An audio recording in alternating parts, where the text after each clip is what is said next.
In this second video covering the data sources page, I'm focusing on two tabs, self-monitoring and caching.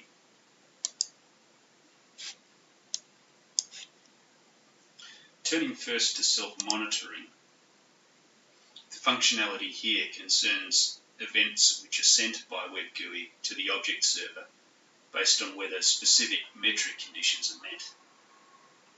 A metric in WebGUI is a condition which can be measured against a threshold. The Enable Self-Monitoring checkbox allows us to disable self-monitoring completely. This is the default setting for a data source.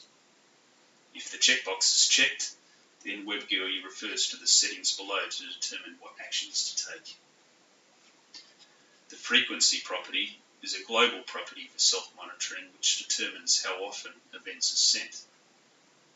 Below is a list of the self-monitoring services which allows you to select those which are of interest to you. For each service, it's possible to enable information events. These events report on the performance of the service even when it is within normal thresholds. If this field is not selected, events will only be sent when the threshold has not been met. For each service, there is also a deduplicate option. If this is selected, events for this service will use a common identifier so that only a single event row will be displayed in Omnibus. If this property is deselected, then each instance of the self-monitoring event will be displayed as a separate row. Let's look at each self-monitoring service in turn. The data source command service monitors the response time of the data source to all queries. The default threshold for a critical event here and for all other response time monitors is 30 seconds.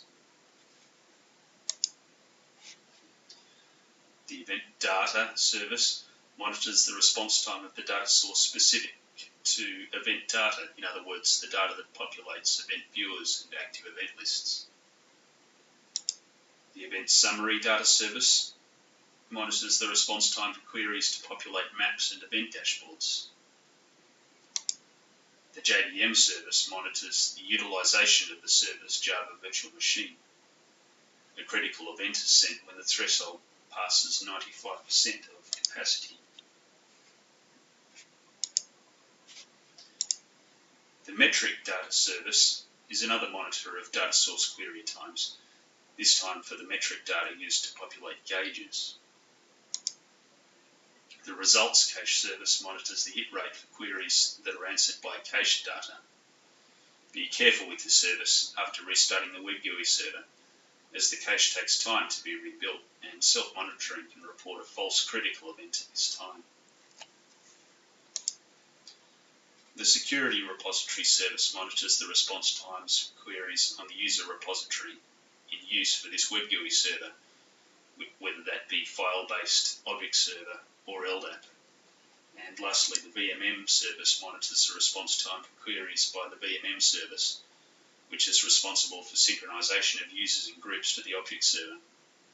This service is automatically deactivated if VMM sync is switched off in the server.init file. Let's now turn to the caching tab. WebGUI's cache is where the results of queries against the data sources are stored for a defined period of time.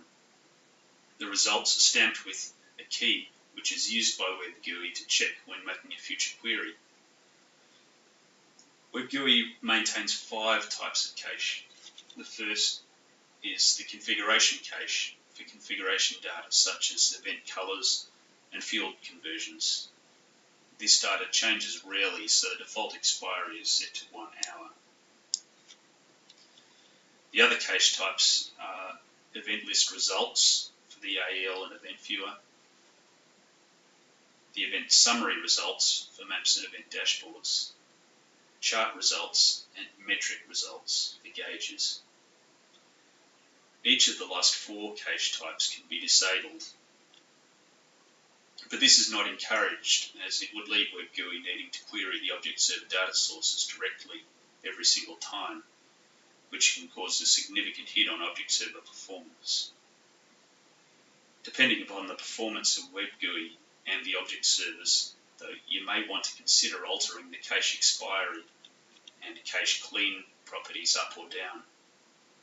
If, for example, you increase the values of these properties, this may reduce load on your object servers by increasing the hit rate of queries answered by the cache. On the other hand, the extra cache data stored will increase the utilization of the Web GUI JVM. The cache expiry time is the time after which a cached query is marked for deletion, whilst the cache clean time is the frequency that a cleaner thread runs to remove any expired cache entries. So, if the default property values are used for the event list results cache, an entry could exist in Web GUI from a minimum of 60 seconds up to a maximum of 180